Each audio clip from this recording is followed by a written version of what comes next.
పూరా local print and electronic media సోదరులందరికీ నమస్కారం. ఈరోజు ముఖ్యంగా మీ ముందుకు రావడానికి ప్రధానమైన కారణం తెలంగాణ రాష్ట్రంలో ఉన్నటువంటి రైతాంగం అంతా కూడా నారుమళ్ళు పోసుకొని ఆ నారుకు నీరు దొరకక బిందెలతోటి ట్యాంకర్లతో పోస్తున్నటువంటి దౌర్భాగ్య పరిస్థితి తెలంగాణ రాష్ట్రంలో వచ్చింది.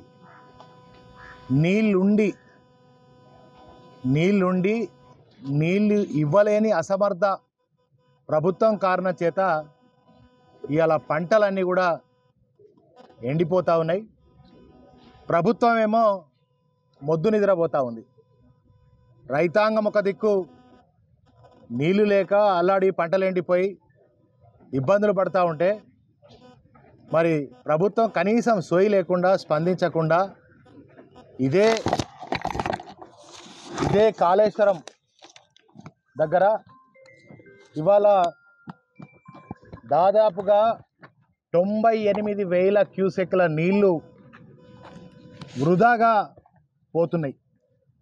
మరి ఇదే కాళేశ్వరం ప్రాజెక్టు ద్వారా మేడిగడ్డ ద్వారా అన్నారం నుండి సున్నిళ్ళ నుండి కన్నెపల్లి పంపుల ద్వారా మరి రోజుకొక 2 టీఎంసీలు ఇచ్చే విధంగా అంటే 98,000 క్యూసెక్లో నీళ్లు వెళ్తూ ఉంటే మరి 2 టీఎంసీలు అంటే దాదాపు 22,000 క్యూసెక్ల నీళ్లు మాత్రమే తీసుకుంటే సరిపోతుంది. అంటే దానికి 4 రెట్లు అధికంగా సముద్రం పాలవుతున్నా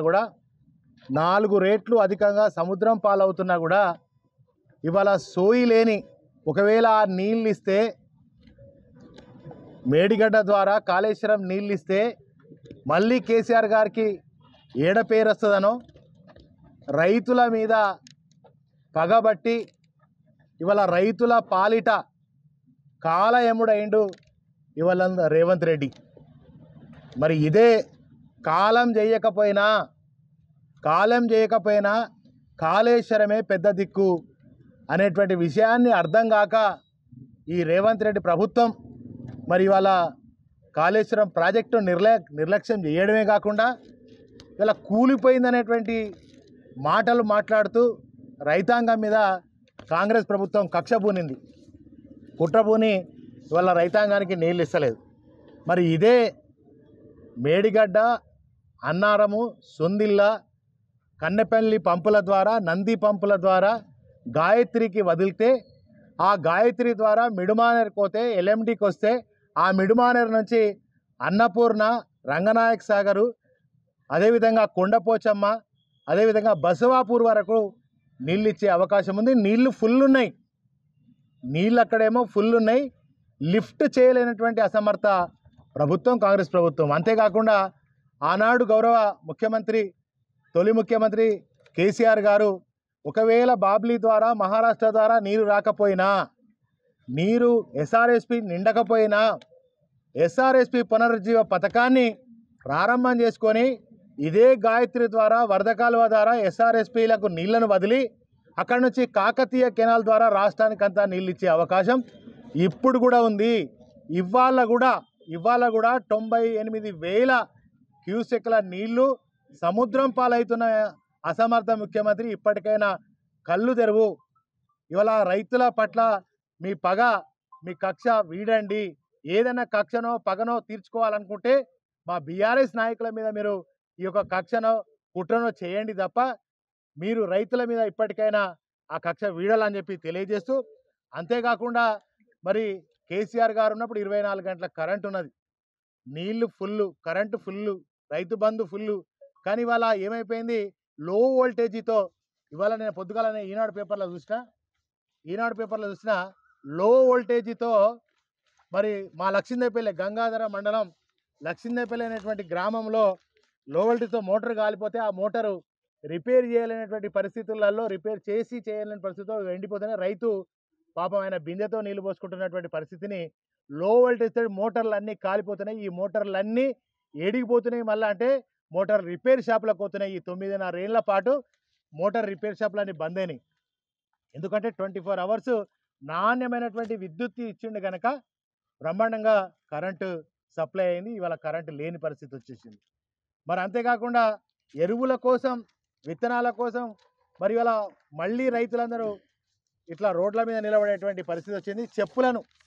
చెప్పులు లైన్లో పెడుతున్నారు. అదేవిధంగా ఆధార్ కార్డులను లైన్లో పెడుతున్నారు.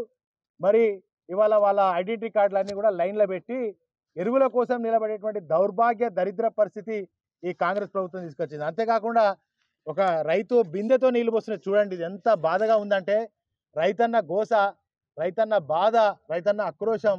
ఇవాళ దేశానికి అన్నం పెట్టే రైతన్న బిందెతో నీళ్లు పోసి ఆ పంటను కాపాడుకునేటువంటి పరిస్థితి తెలంగాణ రాష్ట్రంలో వచ్చింది. నీళ్లు లేక కాదు, నీళ్లుండి కూడా ఇవ్వలేని అసమర్థ ప్రభుత్వం ఇవాళ తెలంగాణ రాష్ట్రం. ఇక్కడ చూడండి, అన్ని ఎంతటి తెలంగాణ రాష్ట్ర వ్యాప్తంగా ఇదే పరిస్థితి. రైతాంగ పరిస్థితి, పంటలన్నీ ఎండిపోయి దుక్కిళ్ళల్లో పత్తేసి వరేసి అన్ని పంటలు కూడా ఎండిపోతున్నటువంటి పరిస్థితిని మనం చూస్తూ ఉన్నాం. కనుక ఇప్పటికైనా ఇప్పుడు మా నియోజకవర్గంలో మరి నారాయణపూర్ రిజర్వాయర్ ద్వారా ఎల్లంపల్లి కాడ దాదాపుగా మరి బ్రహ్మాండంగా ఎస్ఆర్ఎస్పీలనేమో 21 టీఎంసీల నీళ్లున్నాయి. ఎంఎంఆర్లో 6 టీఎంసీల నీళ్లు మాత్రమే ఉన్నాయి. ఎల్ఎండిలో 6 టీఎంసీలు మాత్రమే ఉన్నాయి. ఎల్లంపల్లిలో 8.5 టీఎంసీల నీళ్లు ఇప్పుడు అక్కడ స్టాక్ ఉన్నాయి. కడెంలో 2 టీఎంసీలు మాత్రమే ఉన్నాయి. మరి ఇదే తక్కువగా ఉన్నాయి, సప్లై చేయలేము, ఇయ్యలేము అనుకుంటే ఈ ఎక్కడైతే సముద్రంలో కలుస్తున్న నీళ్లు ఉన్నాయో వాటిని తీసుకురావాలని చెప్పి కడెంలో 2 టీఎంసీలు మాత్రమే ఉన్నాయి. మరి ఇదే తక్కువగా ఉన్నాయి, సప్లై చేయలేము, ఇయ్యలేము అనుకుంటే ఈ ఎక్కడైతే సముద్రంలో కలుస్తున్న నీళ్లు ఉన్నాయో వాటిని తీసుకురావాలని చెప్పి వాళ్ళు తీసుకొచ్చి రైతాంగానికి చెరువులు నింపాలి. ఇప్పుడు వరద కాలువ నింపితే కేసీఆర్ గారు ఆనాడు వరద కాలువ ఒక సజీవ ధారగా, జీవనదిలాగా, ఒక రిజర్వాయర్ లాగా 360 రోజులు ఉంచిండు. ఇదే చెరువులన్నీ కూడా, కుంటలన్నీ కూడా రోని ఎండలలో అలుగువారి మత్తడి దుంకినాయి చెరువులన్నీ కూడా. కానీ దౌర్భాగ్య పరిస్థితి, ఇవాళ కాంగ్రెస్ వచ్చింది, కరువు వచ్చేసింది. కాంగ్రెస్ వచ్చింది, చెరువులన్నీ కూడా తాంబాలలాగా మారిపోయినాయి. దాని చుక్క నీరు లేవు, ఎండిపోయినాయి. స్విచ్ ఆఫ్ చేస్తే ఎట్లయితే ఫ్యాన్ ఆగిపోతుందో గట్టనే కాంగ్రెస్ రాగానే ఇవాళ చెరువులలో నీళ్లు ఖతమైపోయినాయి, కుంటలలో నీళ్లు ఖతమైపోయినాయి. అదే కేసీఆర్ గారు ఉన్నప్పుడు కుంటలలో, చెరువులలో, చెక్ డ్యాములలో కూడా ఈ ఎండాకాలంలో నీళ్ళు నింపినాం. ఇదే ఎస్పీ నుంచి కేసీఆర్ గారు ముఖ్యమంత్రి ఉన్నప్పుడు బ్రహ్మాండంగా ఇప్పటి వరకే కాకతీయ కెనాల్ ద్వారా నీళ్ళు ఇచ్చి వరి పంటలకు, అన్ని పంటలకు నీళ్ళు ఇచ్చినాం. ఇప్పటి వరకు ఎక్కడ కూడా కొరత రాలేదు. కానీ కాంగ్రెస్ వచ్చిన తర్వాత ఇలా ఎస్ఆర్ఎస్పి ప్రాంతంలో పిల్లగాళ్ళు క్రికెట్ ఆడుకునేటువంటి పరిస్థితి కాకతీయ కెనాళ్లలో వచ్చింది అంటే ఇవాళ కాంగ్రెస్ అసమర్థ పాలన ఏ రకంగా ఉందో మనం అందరం కూడా ఒకసారి అర్థం చేసుకోవాల్సినటువంటి ఆస్కారం ఉన్నది.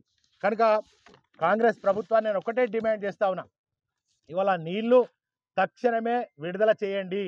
మా నియోజకవర్గంలో ఎల్లంపల్లి ద్వారా నారాయణపూర్ రిజర్వాయర్ నింపితే గుండి చెరువు, మైసమ్మ చెరువు, పోతారం రిజర్వాయరు ప్రతి చెరువు నింపుకోవడానికి ఆస్కారం ఉంది. అసమర్థ ఎమ్మెల్యే చాతగాని దద్దమ్మ మా ప్రాంతంలో ఆనాడు ఏడ్చి చచ్చిపోతా అంటే మరి గెలిపించారు. కానీ ఇవాళ నువ్వు ప్రజల కోసం, రైతాంగం కోసం అల్లాడుతా అంటే, రైతుల పంటలు ఎండిపోతా ఉంటే ఎక్కడ తిరుగుతున్నాడో అర్థమైతలేదు. కనుక ఇప్పటికైనా రేవంత్ రెడ్డి గారిని నేను విజ్ఞప్తి చేస్తా ఉన్నా, రేవంత్ రెడ్డి గారికి నేను డిమాండ్ చేస్తున్నా, తక్షణమే 4 రోజులలో కనుక నీళ్లు విడుదల చేయకపోతే, 4 రోజులలో నీళ్లు విడుదల చేయకపోతే ఇదే రైతాంగం పక్షాన కొట్లాడతాం, బరాబర్ ధర్నాలు చేస్తాం, ఆందోళన చేపడతాం, రైతుల పక్షాన నిలబడతామని చెప్పి తెలియజేస్తూ, అదేవిధంగా మరి ఇక్కడ ఇవాళ యూరియా విపరీతమైనటువంటి కొరత ఉన్నటువంటి పరిస్థితి చూస్తూ ఉన్నాం. ఇదే కేసీఆర్ గారు ఉన్నప్పుడు మరి బ్రహ్మాండంగా యూరియా కొరత లేకుండా ఇప్పుడు మన డిఏపి కూడా ఇక్కడ రామగుండంలో ప్రతి సంవత్సరం 60,000 మెట్రిక్ టన్నుల మనం సప్లై చేసేది. కరోనా కాలంలో కూడా ఎక్కడ వైజాగ్లో, విశాఖపట్నంలో కరోనా కాలంలో కూడా యూరియాని భద్రపరిచి లారీల ద్వారా తీసుకొచ్చి బ్రహ్మాండంగా ఇవాళ తెలంగాణ రైతానికి అందరికీ కూడా అందించుకున్నాం. కానీ ఇవాళ కేంద్ర రాష్ట్ర ప్రభుత్వాలు వైఫల్యం చెందినాయి. ఈ యొక్క తెలంగాణలో మరి కేంద్ర రాష్ట్ర ప్రభుత్వాలు, అటు బీజేపీ ప్రభుత్వం, ఇటు కాంగ్రెస్ ప్రభుత్వం ఈ కొరత లేకుండా చేయాల్సినటువంటి బాధ్యత ఎవరి మీద ఉంటుంది? కాంగ్రెస్ ప్రభుత్వం, బీజేపీ ప్రభుత్వం మీద ఉంటుంది. రామగుండం నుంచి మరి ఇవాళ ఇవ్వాల్సినటువంటి 60,000 మెట్రిక్ టన్నుల యూరియా కానీ, డిఏపి కానీ ఎటుపోయింది? మరి వేరే రాష్ట్రాలకు, బీజేపీ పాలిత ప్రాంతాలకు, గుజరాత్కి కానీ సంపూర్ణంగా ఇస్తూ ఉన్నారు. బీజేపీ పాలిత రాష్ట్రాలు అన్నిటి కూడా సంపూర్ణంగా వాళ్ళకి అక్కడ రైతులకు అవసరమని పిలుస్తున్నాడు. ఈ తెలంగాణ మీదకి ఎందుకు మీకు కక్ష, ఎందుకు వివక్ష తెలంగాణ ప్రాంతం మీద, తెలంగాణ రైతాంగం మీద ఈ యొక్క బీజేపీ సర్కార్ కానీ, అదేవిధంగా కాంగ్రెస్ ప్రభుత్వానికి కానీ ఎందుకు ఇంత వివక్ష? వెంటనే మీకు చిత్తశుద్ధి ఉంటే వెంటనే ఈ యొక్క యూరియాను కూడా కొరత లేకుండా చేసి రైతులందరికీ కూడా అందించాలని చెప్పి నేను డిమాండ్ చేస్తా ఉన్నా. ఇదే సందర్భంలో ఇప్పుడే కలెక్టర్ గారికి కూడా ఇవన్నీ కూడా రిప్రజెంటేషన్ విషయాలన్నీ కూడా కలెక్టర్ గారికి చెప్పడం జరిగింది. అదేవిధంగా రేవంత్ రెడ్డి గారికిను ఉత్తమ్ కుమార్ రెడ్డి గారికి లేఖలు కూడా రాశాము. మరి బై రిజిస్టర్ పోస్ట్ ద్వారా వారికి కూడా మరి లేఖలు అందజేయబడతాయి. మరి గతంలో కేసీఆర్ పాలన లేకముందు ఇదే 2014 కంటే ముందు రేవంత్ రెడ్డి అన్నాడు కదా, ఆనాటి రోజులు తెస్తా అని. ఆనాటి రోజులు తెస్తా అంటే ఇవాళ నిజంగానే ఆనాటి రోజులు తెచ్చిండు. కరెంట్ లేని రోజులు, మళ్ళీ వానమ్మ వానమ్మ ఒక్కసారన్నా వచ్చిపోవమ్మ అని పాటలు పాడుకునే పరిస్థితి మళ్ళీ వచ్చింది. తలాపున పారుతుంది గోదారి, నా చేను నా చిలక ఎడారని పాటలు పాడుకునేటువంటి సమయం మళ్ళీ వచ్చేసింది. ఇవాళ రైతాంగం అంతా కూడా తెలంగాణ వ్యాప్తంగా ఇబ్బంది పడతా ఉన్నారు, అరిగోస పడతా ఉన్నారు. కనుక తెలంగాణ రైతాంగానికి వెంటనే నీళ్లను విడుదల చేయాలి, నాణ్యమైనటువంటి కరెంటును సరఫరా చేయాలి. యూరియా చాలా కొరతగా ఉంది, ఇబ్బందిగా ఉంది. కనుక మరి మీరు నిజంగా చిత్తశుద్ధి ఉంటే, మీకు ధైర్యం ఉంటే, గతంలో 60,000 మెట్రిక్ టన్నులు ఎట్లయితే ఇచ్చినామో మా ప్రభుత్వం ఉన్నప్పుడు, మరి ఇప్పుడు మీకు చిత్తశుద్ధి ఉంటే రైతాంగానికి యూరియా కొరత లేకుండా వెంటనే రైతాంగానికి యూరియా ఇవ్వాల్సిందిగా, తక్షణం నీళ్లను కూడా విడుదల చేసి గాయత్రి పంప ద్వారా, మిడ్మానేర్ ద్వారా, ఎల్లంపల్లి ద్వారా నారాయణపూర్ రిజర్వాయర్ను కూడా నింపి